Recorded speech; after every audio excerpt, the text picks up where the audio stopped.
Hello guys, welcome to my YouTube channel. This is Dr. Mayur Rao. Today we are going to learn something about the practical aspects of the research. We very well know that research is having its own importance in today's world, and we have learned lots of theories about research, how we are going to do research, how to write a report, what are the types of the design, how to collect the data, how to frame a questionnaire. So connecting to such practical aspects of research, I have just covered few of the things which may relate to practical implications. Let us start with basic what is research or what is a marketing research. First, definition of a marketing research. We very well know marketing research is the systematic and objective identification, collection, analysis, dissemination and use of information. Here we are talking about the data which may be collected, which may be analyzed, which may be disseminated. This may be spread to the various departments, and we are going to use the information to solve our marketing problems basically. Moving ahead, I have got this from Cooper and Schindler, where the best saying about research is good research is like a parachute. Without it, you would come to the wrong conclusion. This saying is applicable in our normal life as well, that without doing research, if we are going to take any decision, definitely we are going to have a wrong conclusion or we may fail. For example, you want to buy some phone, I'm talking about the mobile phone, then it is very obvious we are going to do research. We are going to compare various brands of the phone, we are going to compare the prices, the features, configurations, etc. Then after we are going to draw some conclusion that which phone is best and what features a particular phone offers to me, what is the price a particular phone giving to me. I'm going to check my budget, everything. So with the help of research, we'll always have a safe landing. So here we have compared research with a parachute, that with that complementary parachute we are going to draw some meaningful conclusions. Moving ahead, marketing research consists of a primary research basically. That means the data is to be collected first time and it is to be analyzed. But if we talk about marketing analytics, it is a form of the secondary research. Here some statistical information is already been given to us, and we are going to draw some conclusions on the basis of the analysis which we are going to perform on such secondary data available to us. So either if we are collecting the data for the first time, it becomes a marketing research or a primary research, but that marketing analytics is a form of secondary research. Here I have written a summary of descriptive documentation, and the data is to be drawn from various other sources.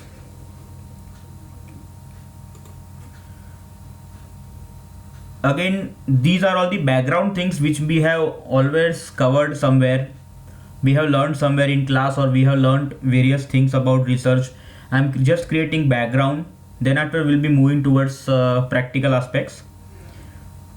These are all the problem solving research areas. I mean, considering the problem solving research, we are going to have research on segmentation. These are all related to research areas of the companies. They want to solve the problem. So in which areas they are going to solve it? So first area is segmentation research, where a company wants to establish marketing potential for various segments. Segments, I mean to say, when we bifurcate the market into various categories, it may be a demographic segment, it may be a lifestyle segment, I mean to say age, I mean to say gender, I mean to say educational qualification. These are all the segments. and my products are meant for a specific segments only. So it is segmentation research where I'm going to identify segments. I'm going to select my target market. Looking at the second research, that is product research. In this we are going to have a research on product, its packaging, its modification, the positioning of a particular brand, test marketing. I mean to say, if I want to launch a new product in a particular market, first of all I need to know whether customer will be preferring my product or not. In that case, I need to do a test marketing. I'll frame a questionnaire. I'll give the questionnaire for a survey. I'll get to know what are the preferences of the customers. Then after, the current packaging which my product might be having, is it fair enough? Is it likable? Is it attractive? For example, many times I have discussed in the class that a brand Parle, we know it very well. A Parle-G biscuit is the biggest biscuit so far and the oldest one, which everybody might be knowing it. They were having paper packaging years back. Now it is plastic coated packaging. So all this happens with the research, and it is related to product research. If we move ahead now, under problem solving research we are having promotional research. Yes, I am talking about the promotion. It is nearby advertisement. In that particular research we need to identify what is my promotional budget, how come the sales promotional relationships gets established, what is my promotional mix, I mean to say what kind of promotional activities I am going to include. Then after, I am going to evaluate my advertisement effectiveness. For example, we have known that in an advertisement, if for example a song is being played or a music score is being played, it is very easy for consumers to remember it. I want to quote Amul over here, that we know it very well, Amul Doodh Peeta Hai India. It is one kind of slogan or a background is having that kind of music, Amul Doodh Peeta Hai India. So we need to evaluate how come our advertisement is effective, and to the what extent it is effective. That goes to the promotional research. Moving ahead, we are having pricing research. I might be having various products. They'll be having different prices. I need to undergo pricing research. How come the policies to pricing has been framed? Why it is important to create a price? Why it is important to choose a right price for the consumer? What are the prices of the other brands? What is the price elasticity of the demand? And what responses I will be getting if I change the prices? It is all related to pricing research. Moving ahead, we are having distribution research. Distribution is a main part of any organization, because ultimately if I produce the goods and services, I mean to say if I produce the goods, I need to distribute it, right? Consumers will not going to approach me. I need to distribute. It may be in various regions. So I need to have a distribution channel. So what kind of distribution I'm having? What are the attitudes of a channel members? I mean to say retailers, wholesalers, dealers. What are the locations of their retail outlets, wholesale outlets? What are the channel margins? Obviously, because ultimately if I'm selling a product at 10 rupees to my dealer, he'll be adding 1 and he'll be selling at 11 to wholesale outlet. He'll be adding 1 more, he'll be selling at 12 rupees to a retail outlet. It may happen like this, that channel might be having their own margins, because ultimately distribution channel is connected to the logistics. So these were the problem solving research, the areas in which companies want to undertake research. So this is the practical implications of the research, which we have learned: framing a questionnaire, choosing the respondents, everything is being connected in which area we are going to have a research. Moving ahead,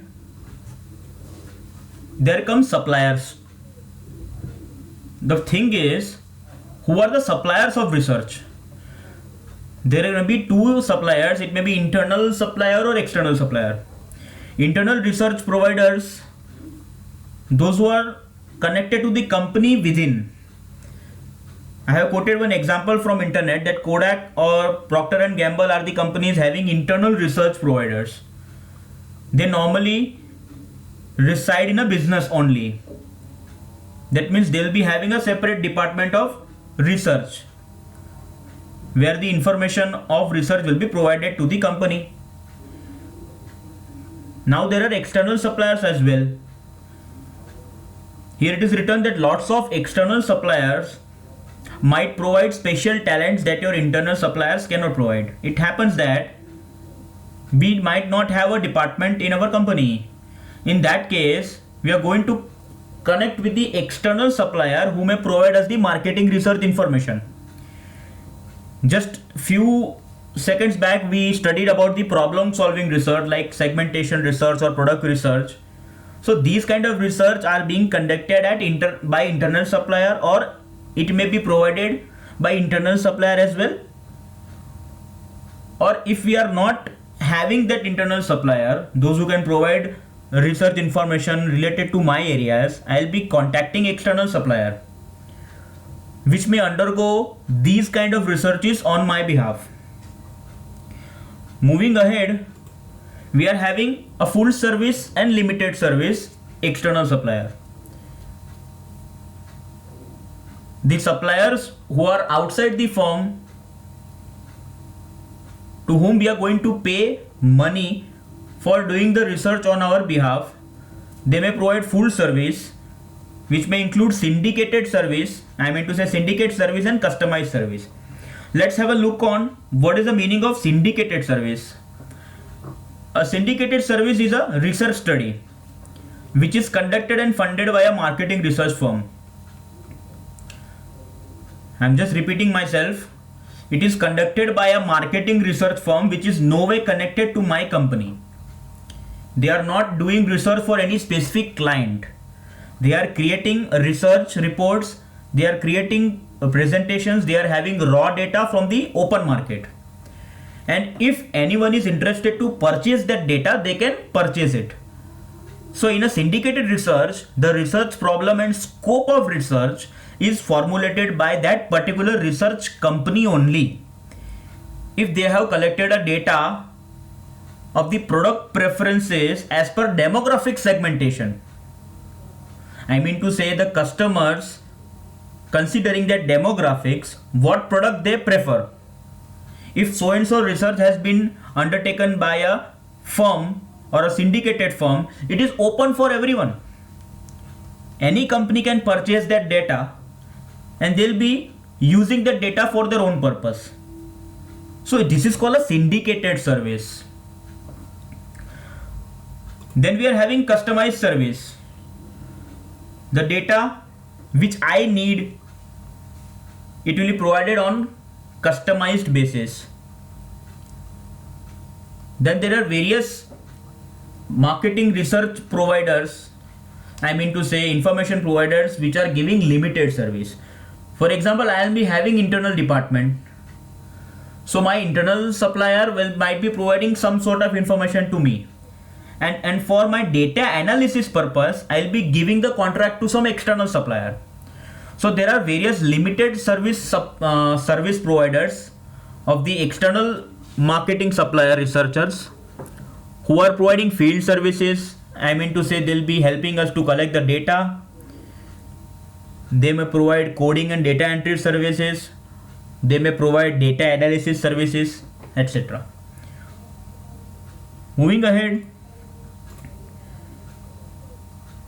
we have just quoted some of the criteria. I have taken it from Naresh Malhotra. I'll be quoting this book.